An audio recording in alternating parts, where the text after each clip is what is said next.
Welcome to Simply Scottish, a podcast of all things Scottish, with music, features, interviews, and more.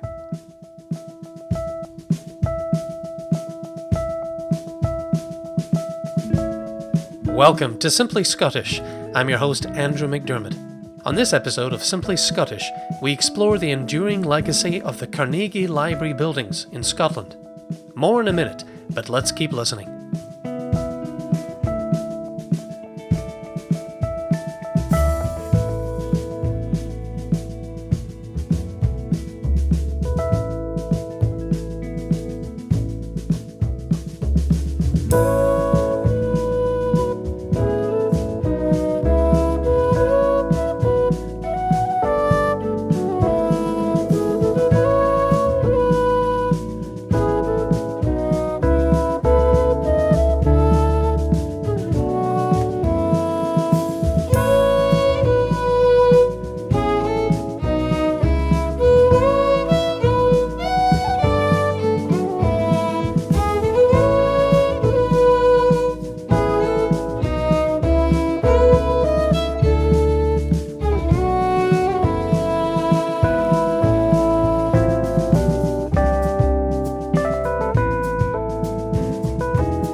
Between 1883 and 1929, over 2,500 libraries were built across the English-speaking world, with funds gifted from Scottish steel magnate and philanthropist Andrew Carnegie.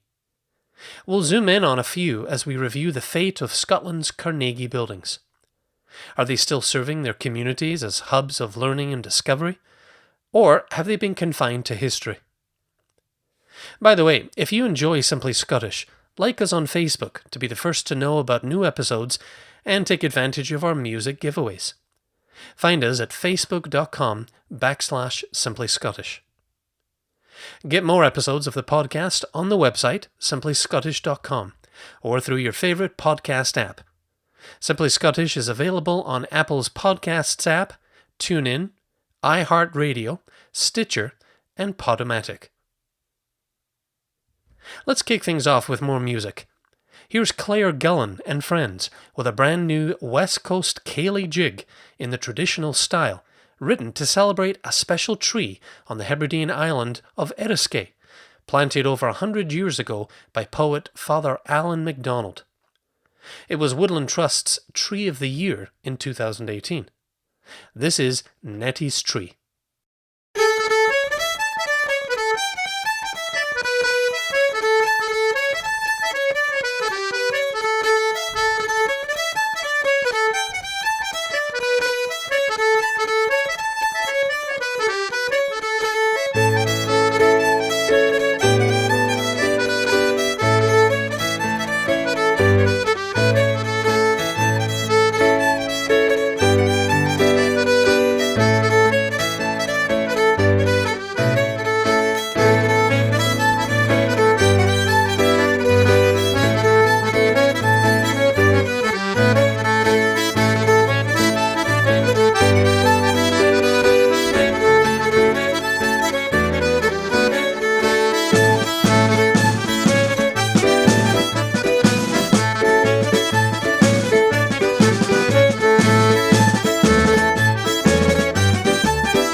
Besides promoting my homeland of Scotland, another of my interests is technology and the digital age.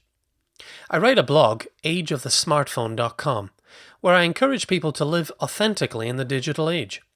How to continue being human and keep thinking for yourself with all this tech around us. So I follow news stories about the big tech companies, and something Apple worked on recently caught my attention. In May 2019, Apple launched a grand reopening after spending $30 million on a complete restoration of a 1903 Carnegie Library building in Washington, D.C. I was intrigued, and it made me think of a story I've wanted to cover for a few years now, the fate of the world's Carnegie Library buildings. I thought it would be interesting to take a comprehensive look at these structures, which can be found in over a dozen countries, including Serbia, Belgium, the Caribbean, Fiji, and others. Most are over a century old now, while a few have still to hit that milestone. Were they still libraries? Were they now bingo halls, or worse yet, standing derelict, or even razed to make room for something else? Such a review of over 2,500 libraries would be a hefty project. I thought a good start might be to first look at Scotland, the homeland of Andrew Carnegie, and see how things stood there. I shared my idea with one of Scotland's national daily newspapers, the Herald, and they liked it. I've written for several Scottish interest magazines, but not for one of Scotland's national newspapers, so I was happy to write something for them. I only had a few days to pull something together, and I enjoyed the thrill of writing on deadline again. And there was a bit of detective work to be done too. To find out the status of Scotland's Carnegie libraries, I had to look up most of them by hand, using a list I had found online of all the local authorities in Scotland that were assisted by Carnegie in providing a public library to their constituents. It kept me up into the night a few times, but I was finally able to come up with a number, and I shared that in my article for the Herald. I'll share the article with you now, and after some more music, I'll share clips from my interview with American historian Kenneth Breisch about Carnegie libraries in the United States, where Carnegie the man built his fortune in the steel industry in Pennsylvania during the second half of the 19th century. The title, Tech Giant Recharges Carnegie's Legacy for the iPhone Generation. He was worth more in his day than even the richest of the 21st century's digital billionaires. At the peak of his wealth, Scottish-born Andrew Carnegie had more money than the Tsar of Russia, and arguably nearly as much power. The metal magnate was to give away almost all of his fortune, paying for nearly 3,000 libraries the world over. Now, a key part of that legacy has been saved by the Carnegie steal of the new millennium, Apple. The tech giant has invested more than £23 million to restore a Carnegie Library in Washington, D.C. The iconic Beaux Arts Monument is just a mile away from the White House on Mount Vernon Square. Apple's conservation experts took 2 years to revitalize the building, inside and out. The computer company now has a store and an educational facility in the 1903 structure, which Apple will share with the current tenants, the Historical Society of Washington, D.C. The charity also opened a brand new D.C. History Center, complete with research library, 3 galleries, and a museum store. I love the synergy between old and new, the juxtaposition of the historic fabric and contemporary design, said Apple's chief design officer Johnny Ive. The restoration, however, just like the strike-breaking, wage-depressing Carnegie, is not without its critics. Some question whether or not the library can remain a free space for the public while also housing a for-profit company's flagship store. University of Southern California historian Kenneth Breisch, author of America's Libraries, 1730 to 1950, said, "It'll be interesting to see how that plays out. I just question whether or not it will ever really be as democratic and public as it originally was as a public library. It'll be intimidating to a lot of people who don't have $500 or $700 to fork out for an iPhone." Meanwhile, Carnegie's legacy in Scotland is largely faring well.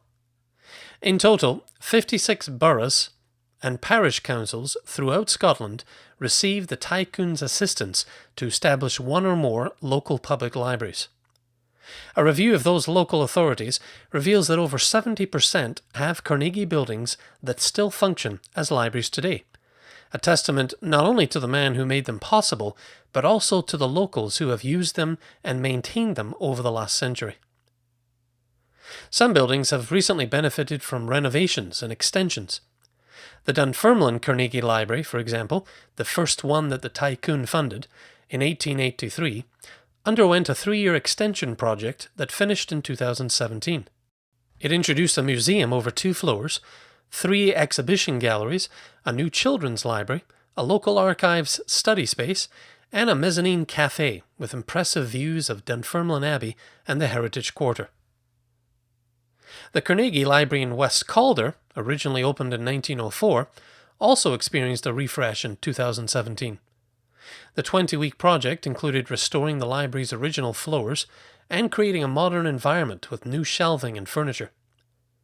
West Lothian Council member Dave King praised the project at its completion, saying it would ensure that the building will continue to be at the heart of the town for years to come. In a digital age of Apple and Google, do these projects mean we still need libraries? Another of Carnegie's legacies, the UK Trust he set up in 1913, thinks so. It commissioned a survey that found around half the population use public libraries, and of those users, 2 in 5 use the library at least once a month.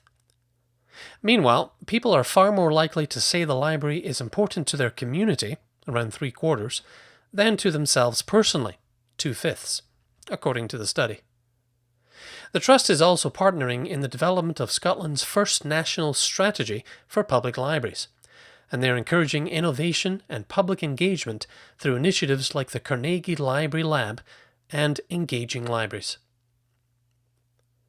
Carnegie funded over 2,500 libraries throughout the English-speaking world, including 660 in the UK and Ireland, and almost 1,700 in the United States. Why did he do it? Carnegie spent his teenage years as a telegraph messenger boy, benefiting from access to a small library funded by a retired merchant. He believed this is what made him his fortune. As Carnegie wrote to an applicant for a library building, "I believe that it outranks any other one thing a community can do to benefit its people. It is a never-failing spring in the desert." Well, back to music now with up-and-coming Scottish band Eabhal. Inspired by a family's yachting adventures, the track is called Wind Song. From their first studio album, This Is How the Ladies Dance.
This is Simply Scottish.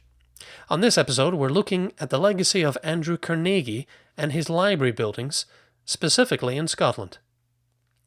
As you heard from my report in the Herald newspaper, over 70% of Scotland's Carnegie Library buildings still function as libraries today.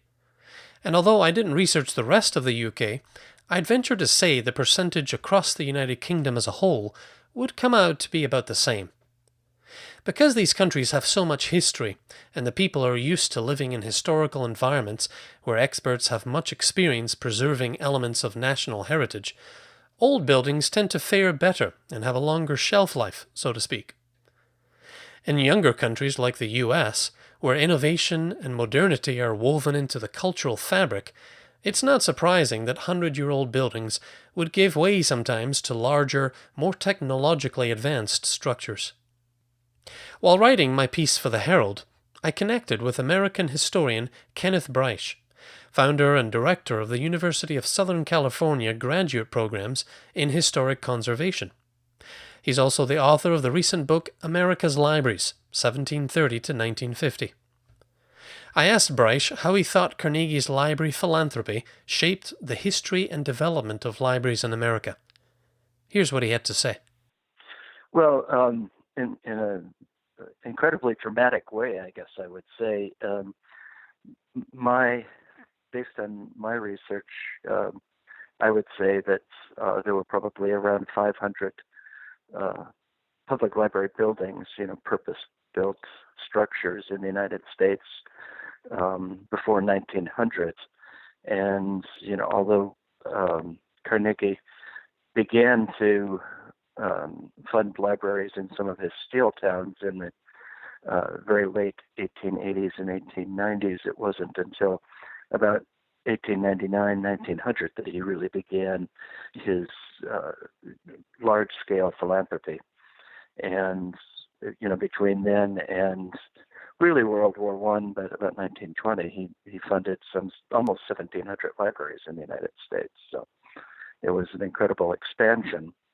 And the main, I think, focus of the American Public Library movement before 1900 was in New England, the Mid-Atlantic states, and the Midwest for the most part, as well as California, I suppose. But what Carnegie did was really allow for the construction of libraries all across the country. And so his philanthropy really was, I think, responsible for spreading the public library movement on a large scale into the American South and out onto the Great Plains and into the American West, where there, were some public libraries, but very few buildings, nothing as grand as were constructed with his money. So that made a huge difference. And then after the early years of the 20th century, he really focused his attention on small libraries in small towns across the United States. So, in the South, on the American Plains. But he also began to fund branch libraries in large cities. I think, you had mentioned earlier before we started that Eabhal has rehabilitated the Washington, D.C. Carnegie Library. That's one of a relatively rare number of large public libraries, and he didn't build a lot of those after 1900, but he did begin to focus attention on neighborhoods in large urban areas.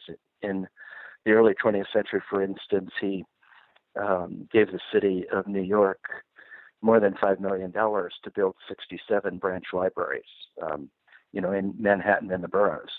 And the intention there was to really place those in working class neighborhoods, places where people didn't have access to libraries, and for the most part didn't have access to the large central library, the New York Public Library. That was a trek for them. And so he really, based on his, sort of philosophy of self-help and uplift, he really felt that this was the place for branch libraries because of, the concentration of working class and poor and immigrants too, because he was interested in the idea of Americanization through the library. I asked Breisch if he knew of any data on how many Carnegie libraries in America are still operational as libraries. No, I guess I'd have to say it's a question that not only I've, been curious about, but I know other, scholars in the field have wondered about that. And I don't think there's been any real survey, which would be pretty time consuming in some ways, although I suppose now, certainly in the age of the internet, it would be easier to do than it would have been. I know a lot of the buildings survive, but they've been repurposed often as local cultural centers, as historical societies. So they're still sort of carrying on something of the Carnegie mission, but the public libraries for themselves have really, outgrown what were relatively small buildings when they were constructed in the early 20th century. Breisch also gave his thoughts on Apple's multi-million-dollar transformation of the Carnegie Library in Washington, D.C.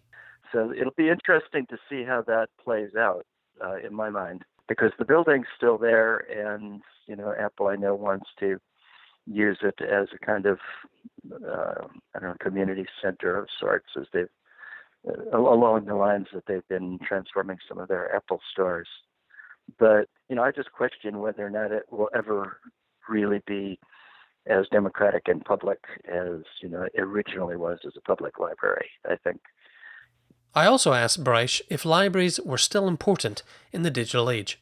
Well, I think libraries, ironically, have become almost more important than they had, before the digital age. They were falling on hard times to some extent, and, thanks to librarians, public librarians, they've really revitalized themselves and made themselves, in many places, many places, essential sort of cultural centers for the community, which has always been the case, but really expanded their cultural programming with free films and concerts. There are children's reading programs which go all the way back to the 19th century, but they're still really popular with families. I know here in Santa Monica, where I live, there's just a constant stream of parents with their young children going into the children's reading room, which is pretty extensive, and there's a corner set apart for the young kids. They borrow lots of books and bring them home, which is something you can't really do with with a computer to the same degree, I guess. They're serving a really important function. They're a little overwhelmed, I think, by it often, but the librarians are an amazing lot. They're really dedicated to complete openness and creating this sort of democratic, welcoming atmosphere. When I asked Breisch to make an educated guess as to the percentage of Carnegie libraries still functioning as libraries in America today, he put it at around half, or 50%. Which many would say is still quite the legacy in today's modern age. As for the buildings in other countries, I haven't looked into that yet, and I still think it would be interesting to find out. I know, for example, that the one and only Carnegie Library on the island country of Fiji in the South Pacific Ocean is still open today and looks, from pictures, like it's still going strong. In Belgium, a Carnegie Library was built in the 1920s for the University of Leuven to replace a building destroyed in the First World War. Funding for that came from the Carnegie Endowment for International Peace, which also built libraries in war-damaged cities in France and Serbia. The Leuven Library still stands today. I'd venture to say that you probably live not too far away from a Carnegie Library building yourself. Drop me an email and tell me about it. It's andrew@simplyscottish.com. That's andrew@simplyscottish.com. I'll look forward to hearing from you about the Carnegie Library near you, if you have one, and just to say hello. It's always great to hear from listeners. We'll conclude this time with music from Ullapool-based musician Kim Richards. It's called The Mermaid, inspired by the folktale The Mermaid Wife. I'm Andrew McDermott. Tune in again soon for another celebration of all things Scottish. In a house by the sea together, they raise a family. Simply Scottish is hosted and produced by Andrew McDermott. Show content, copyright, Simply Scottish Media. All music is used with consent of copyright holders. Continue your Simply Scottish experience at simplyscottish.com. Thanks for listening. Fills him, knowing he's not all she needs, and he's so different from his wondrous wayward wife, but loving her is all he sees. He stands on the shore and he calls out her name. He was searching for that thing that went away. He was yearning for a love that did not stay. She left without warning, just to have a cold bed in the morning. He was searching for that thing that went away. All along the beach she wanders. Night draws in, the half-light fades. Her heart is with another, out of sight. A life lived long ago beneath the waves. He stands on the shore and he calls out her name. He was searching for a thing that went away. He was yearning for a love that did not stay.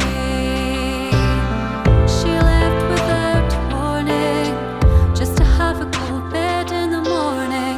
He was searching for that thing that went away.